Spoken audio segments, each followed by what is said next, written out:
تخيل ان واحدة من اجمل نجمات السينما المصرية ماتت في حادث غامض فوق جبال لبنان. وبعد سنين ناس كتير بدأت تسأل، هل كانت مجرد حادث ولا كانت النهاية الطبيعية لأسرار أخطر مما يتخيل أي حد؟ دي واحدة من أبرز نجمات السينما اللي كانت متمتعة بجمال طبيعي خطف عيون المخرجين والمنتجين، وكانت مستعدة تعمل أي حاجة عشان توصل للشهرة، وقدرت فعلا تسيب بصمة فنية واضحة خلال مشوارها الفني. نادية سيف النصر اتولدت في حي السكاكيني في القاهرة يوم 6 يوليو سنة 32.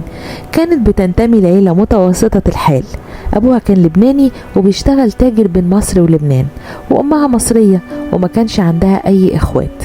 وهي لسه صغيرة فقدت أبوها، وبعدها أمها اتجوزت أكتر من مرة، وبعد ما خلصت المرحلة الثانوية دخلت كلية الآداب قسم إنجليزي، لكن ما قدرتش تكمل تعليمها الجامعي بعد وفاة والدتها، ولقت نفسها عايشة لوحدها من غير أي سند. بدأت حياتها الفنية من خلال الغنى والرقص في الحفلات والموالد، وبعد كده دخلت مجال الفن عن طريق فرقة نجيب الريحاني وفرقة الفنانين المتحدين، وشاركت في الأوبريت الشهير وداد الغزية مع هدى سلطان ومها صبري. ومن خلال مسرحية عريس في أجازة لفتت نظر المخرج حسن الإمام اللي أعجب بيها جدا وقرر يقدمها للسينما المصرية. وكانت أول تجربة سينمائية ليها لما جسدت دور فتاة ليل في فيلم هو والنساء اللي اتعرض سنة 66، وساعتها كان عمرها 34 سنة. وخلال الفترة دي قدرت تخطف قلب الفنان يوسف فخر الدين، فتى أحلام البنات وقتها، واللي كان مشهور بعلاقاته النسائية الكتير، وجمعت بينهم قصة حب قوية جدا انتهت بالجواز، لكن الجوازة دي ما أسفرتش عن إنجاب أطفال. والغريب ان نادية كانت اكبر من يوسف فخر الدين ب3 سنين، لانها من مواليد 32 وهو كان من مواليد 35.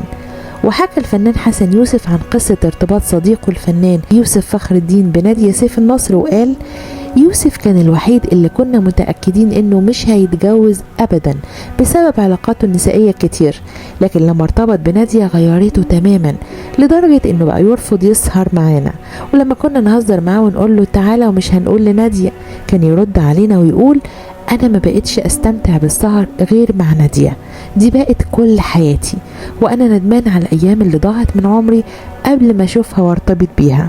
لكن بعد فترة من جواز يوسف فخر الدين ونادية سيف النصر بدأت تظهر تطورات جديدة في حياتها، وحسب الروايات اللي اتقالت وقتها وجه صلاح نصر مدير المخابرات المصرية اهتمامه لنادية سيف النصر، وبعد محاولات قدر يضمها للتعاون مع جهاز المخابرات. والأمر ما كانش سهل على نادية لأنها عاشت فترة صعبة جدا، وكانت في حيرة بين حبها لجوزها وبين حياتها الجديدة مع صلاح نصر، وده خلاها تتغير بشكل كبير، فبقت تثور لأتفه الأسباب، وما بقاش عندها استعداد تستحمل كلمة من جوزها أو حتى من الخدام أو الطباخ، وكان أغلب وقتها بتقضيه سرحانة وشاردة. أما يوسف فما كانش عارف إيه اللي بيحصل في الخفاء من وراه، لحد ما اشتكى لصديقه أحمد رمزي وقال له هو متأثر وعينيه دمعت: صدقني يا رمزي، لولا إني بحبها كنت طردتها من بيتي بعد ما بدأت تعاملني بقسوة، وأنا حاسس إني قدام ست تانية خالص مش نادية اللي عرفتها واتجوزتها. وكشفت مريم فخر الدين في مذكراتها بعد سنين من وفاة أخوها يوسف فخر الدين إن صلاح نصر مدير مخابرات في عهد جمال عبد الناصر قام بتجنيد نادية سيف النصر للعمل مع المخابرات المصرية، وقالت إن نادية استخدمت في عمليات مختلفة داخل مصر وخارجها، وكان ليها دور في تجنيد بعض صديقاتها من الفنانات مقابل إغراءات مادية أو فنية أو شخصية.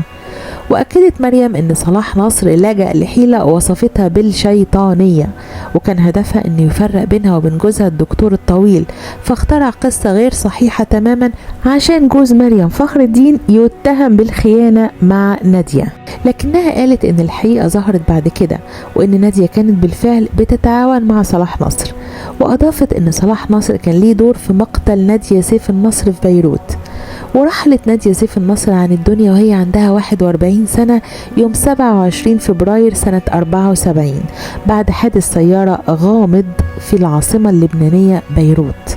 واتقال في بعض التقارير الصحفية ان الحادث حصل بعد رفضها استكمال مشوارها المخابراتي، وانها كانت سايقة عربيتها على قمم الجبال في لبنان، وفجأة عربية نقل خبطت عربيتها عن عمد ففقدت السيطرة على القيادة واتقلبت العربية وسقطت من فوق الجبل.